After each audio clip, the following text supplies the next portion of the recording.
बिस्मिल्लाहिर्रहमानिर्रहीम। नमस्कार, झूलेलाल, सत श्री अकाल। आज हम लाड़काना में मौजूद हैं। हमारे साथ हैं doctor Dharmpal Omani. Doctor Dharmpal Omani chairman हैं हिंदू पंचायत लाड़काना के। तो आज हम उनसे जो हिंदू बरादरी के मुख्तलिफ इशूज़ हैं और ख़ास तौर पे जो मजहबी तब्दीली का इशू है उस पर हम थोड़ी सी ओपन कचहरी करेंगे, डिस्कशन करेंगे, ताकि हमें इस मसले को समझने में जो ना हेल्प हो और हम इस पर कोई पॉलिसी बना सकें या उसके लिए कोई रिकमेंडेशन कर सकें, या हम एटलीस्ट ये जान सकें कि पाकिस्तान की जो हिंदू बरादरी है या अक़लियतें हैं वो क्या चाहती हैं। साईं अस्सलाम वालेकुम। वालेकुम कैसे हैं आप? अस्सलाम। ठीक है, ठीक कहिए। बस आपकी बड़ी मेहरबानी, आपने हमें टाइम दिया अपना कीमती। जैसे कि आपको पता है कि हमारे पाकिस्तान में ख़ास तौर पे एक इशू है काफ़ी सालों से जिसको जबरी मजहबी तब्दीली कहा जाता है, फोर्स कन्वर्जन। और उसमें ज़्यादातर जो केसेस रूनमा होते हैं या हाईलाइट होते हैं मीडिया में वो ज़्यादातर सिंध से होते हैं। और सिंध में भी कुछ शायद ख़ास इलाके हैं, जैसे कभी लाड़काना में हो गया और ज़्यादातर घोटकी में हो गया होते हैं वाक़यात, और डहरकी की तरफ होते हैं, या फिर नीचे उमरकोट में होते हैं। कभी कभी कोई कराची से भी मर्ज होता है। और एक मखसूस रिलीजियस सेमिनरीज हैं जहाँ पे जाके कन्वर्जन होती है। तो ये मैकेनिज्म कब से शुरू हुआ? आप बड़े सीनियर हमारे सिटीज़न हैं पाकिस्तान के, तो आपको पता होगा अपने अक़लियत बरादरी के जो इशूज़ हैं वो over the years, over the decades यही रहे हैं, सेम टू सेम, या उसमें अभी कोई तेज़ी आई है? उसके अलावा एक बुनियादी सवाल यही है आपसे कि आखिर ये जबरी मजहबी तब्दीली है क्या? आपकी बड़ी मेहरबानी, साथियों की, प्रेस वालों की आपकी बड़ी मेहरबानी जो आप हमारे पास है, इसी पे डिस्कस हो रहे हैं कन्वर्शन पे। असल बात ये है कि ये काफ़ी 30-35 साल 40 साल से ये होता रहता है कन्वर्शन, फोर्सेबल कन्वर्शन। अभी इसी टाइम पे कुछ सालों में ये तेज़ी आ गई है, तकरीबन 8-10 सालों में काफ़ी तेज़ी आ गई है। इसमें उनकी भी वजवात हैं। असल बेसिकली क्या है कि यहाँ का कुछ कानून कमज़ोर है, जुडिशनरी कमज़ोर है, इंतज़ामिया कोऑपरेशन नहीं कर रही है। और सबसे पहले ये बात है, जो हमारी जो मैरिज लॉ है वो पार्लियामेंट से वो अभी तक कोई भी पास नहीं हो रहा। असल बात ये जो चीज़ें मिनार्टी मैरिज ब्यूरो हैं वो हमारा पार्लियामेंट से ये पास हो जाएं तो शायद हमें ये तकलीफ़ें कम हो मिनार्टीज़ को। असल इसमें क्या है कि गवर्नमेंट इंटरेस्टेड नहीं है। सबसे पहले अगर गवर्नमेंट इंटरेस्टेड होती तो इतने सारे बिल हैं, इतनी सारी चीज़ें पार्लियामेंट से पास होती जाती है, इजीली पास होती है, लेकिन हमारा मिनार्टी का मैरिज क्यों नहीं होता है? जबकि ये इनके पार्टी के अपने बंदे होते हैं। यहाँ सिंध गवर्नमेंट में हो, पंजाब गवर्नमेंट में क्यों ना हो, KPK में क्यों ना हो, बलूचिस्तान में क्यों, इनके सब में इनके मतलब जितने भी मतलब है अपने लोग हैं, वो इजीली पास होता है। असल बात है ये इंटरेस्टेड नहीं है कि मिनार्टी का ये मैरिज ब्यूरो ये पास हो जाए, मैरिज लॉ पास हो जाए।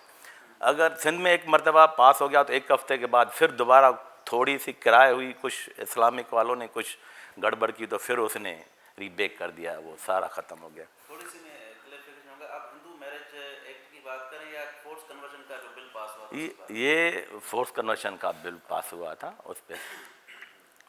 असल बात यह है कि हमारे जितने भी नुमाइंदे हैं नहीं, हम मिनार्टी के मसले में कोई भी सिंसियर नहीं है कि ये इनका इशू ख़त्म हो। और ख़ास कर मोस्टली सिंध में ज़्यादा होते हैं, पंजाब में क्रिश्चियन होते हैं। एक मरतबा हमारे सरदार की नानकाना साहब से एक लड़की कन्वर्ट हो गई थी, उसमें मिस्टर इमरान खान ने बहुत स्ट्रांगली स्टेप लिए, विद इन अ वीक उनको रिटर्न हो गई थी लड़की, पंजाब में हुई थी। उसमें देखें नहीं, वो क्या है कि शी बिलोंग्स टू पंजाब, इसी वजह से पंजाब की जो उनके ज़्यादा है, उनकी मतलब सिंपैथी ज़्यादा है उनके साथ, पंजाब से थी या पंजाबी थी? पंजाबी के साथ ज़्यादा उनकी सिंपैथी है कंपेयर टू सिंध। देखें नहीं, हमारे कन्वर्शन सिंध में तकरीबन हर वीकली कोई ना कोई लड़की होती है, लेकिन not a single comment from the prime minister of Pakistan, from the president of Pakistan, from in मतलब higher authorities, even chief minister of Sindh and others. Nobody will took comments on the conversions. Why it is so, I don't know. Everybody is मतलब silent on conversion issue.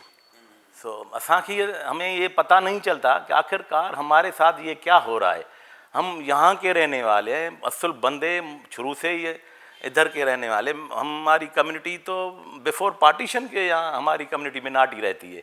हम यहाँ से जाने वाले नहीं हैं कि ये कहेंगे इनको तकलीफ नहीं। 80s में हमें क्या हुआ था कि किडनैपिंग का सिस्टम शुरू हुआ था 83 में, बहुत हुआ था। उसमें हमारे काफ़ी भाई उसमें से माइग्रेट हो गए थे इंडिया, फिर कुछ वापस आए। इसी वजह से अभी ये सेकंड सिस्टम है जो ये कन्वर्शन का है, इनको अपने इनकी बेटियों में हाथ डालें जैसे ये इधर डेलीबरेटली ये चले जाएगा। लेकिन जाने वालों में हम नहीं हैं कि हम यहाँ से माइग्रेशन हो रही है हिंदूज की, जा रहे हैं लोग। बिल्कुल जा रही। ये नहीं कि पूरे दुनिया में देखें नहीं, दुबई जा रहे हैं, मतलब अरब कंट्री में काफ़ी जा रहे हैं, यूरोप में माइग्रेट हो रहे हैं, अमेरिका इधर उधर कनाडा वगैरह। हमारी कम्युनिटी काफ़ी जा रहे हैं। आपके कोई करीब के रिश्तेदार गए हैं बाहर? हमारे कज़िन हैं उधर, कज़िन गए हुए हैं, अमेरिका में हैं, कनाडा में हैं, पढ़ाई करके फिर चले जाते हैं उधर। इंडिया नहीं गए? नहीं, ज़रूरी नहीं तो हम इंडिया जाएं। इंडिया में भी तो वही कल्चर है, मतलब इतना भी नहीं है साहब। मतलब काफ़ी अदर कंट्री, मतलब देखें नहीं, मुस्लिम कंट्री है, सऊदी देखें, दुबई देखें, वहाँ का कितना कानून। उधर वो एक भी कन्वर्शन नहीं होती है।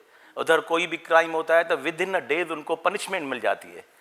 लेकिन यहाँ ऐसा कोई भी नज़र नहीं। तो यहाँ हो जाते हैं उनके साथ, यहाँ न जुडिशनरी सही है, नहीं पुलिस का सिस्टम जो है यहाँ इंतज़ामिया जो है वो सिस्टम नहीं है। मतलब ब्यूरोक्रेसी यहाँ की जो समझ में नहीं हमें आता है क्या है, हमारे से एक दूसरे से दूसरा। लेकिन हर जगह हर रगों में करप्शन है। इसी वजह से इंसाफ इधर मिलना बहुत मुश्किल है।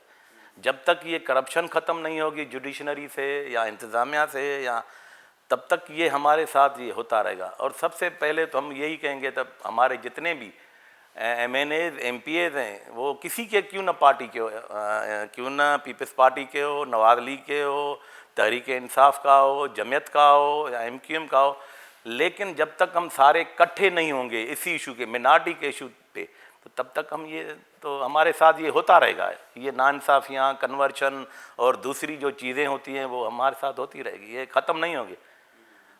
अच्छा, आपको पता है कि अभी हाल ही में एक वाक़या हुआ है, एक कोई लड़की आरती नाम की थी, उसको उसका मज़हब तब्दील किया गया और शादी कर दी गई या करवा दी गई। तो दे उसको सामने रख के आप हमें थोड़ा सा समझाएं कि ये जबरी मजहबी तब्दीली होती क्या है, किस तरह से होती है, तब हम उसको कहेंगे। ये देखें, असल बात जब यहाँ से आरती गई थी रात के टाइम पे, कराची गई, उनका बंदा था, यहाँ से किडनैप के लेके चले गए। उधर 3 दिन उनके घर में स्टे हुआ था। देखे नहीं, हमने यहाँ FIR भी कटवाई थी, यहाँ किडनैप हो गई थी। ये शायद तारीख थी 3 अप्रैल को यहाँ से किडनैप हो गई थी सुबह के टाइम पे, और रात के टाइम पे कराची थी शायद 4, 5, 6 तारीख तक उनके घर में लड़की थी। 7 तारीख उन्होंने निकाह किया है। निकाह में देखें नहीं, हमारे यहाँ के इस्लाम जो कहते हैं, कुरान शरीफ कहते हैं, जो इस्लाम में जब तक उनका बाप नहीं तो अंकल नहीं तो मामू, किसी की भी अगर सिग्नेचर नहीं होगी तो वो काबिल कबूल नहीं है।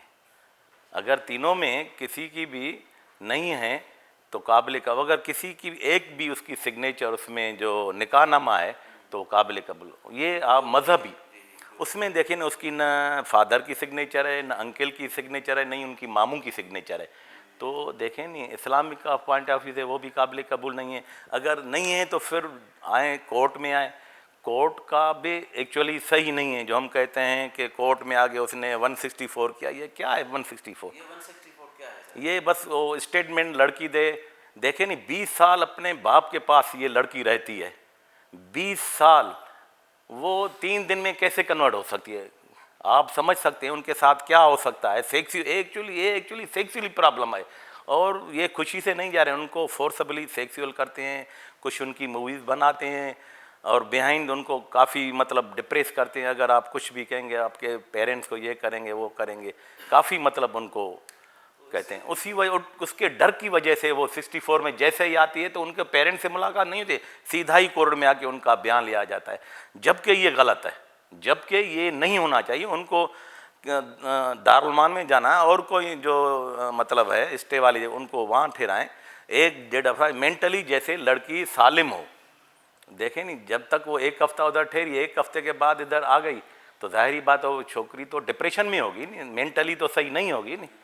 ये तो रियल बात है। एक वहाँ में थोड़ा सा इसमें क्लियर करने के लिए मैं पूछ रहा हूँ आपके कि जब किडनैप किया उन्होंने, तो वो किडनैप जो उन्होंने किया वो गन पॉइंट पे किया या एक ब्लैकमेल करके उसको बाहर निकाला, किस तरह से ले गए? मैं तो यही कहूँगा ब्लैकमेल करके उनको लेके गया है।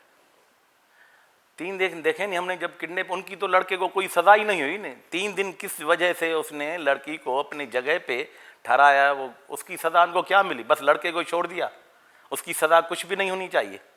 मैं गवर्नमेंट से पूछना चाहता, मैं इंतज़ामिया से पूछना चाहता हूँ, ये मैं प्राइम पाकिस्तान से पूछना चाहता हूँ, मैं चीफ जस्टिस ऑफ पाकिस्तान से पूछना चाहता हूँ, ये कहाँ का इंसाफ है?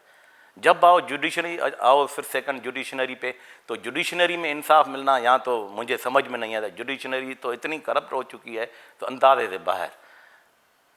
से बाहर वो सुनने तक, हमारी बात सुनने तक रेडी नहीं। हम बात करें भाई इसका जो भी केस होता है उनका पहले तो एज डिटर्मिनेशन ज़रूरी है।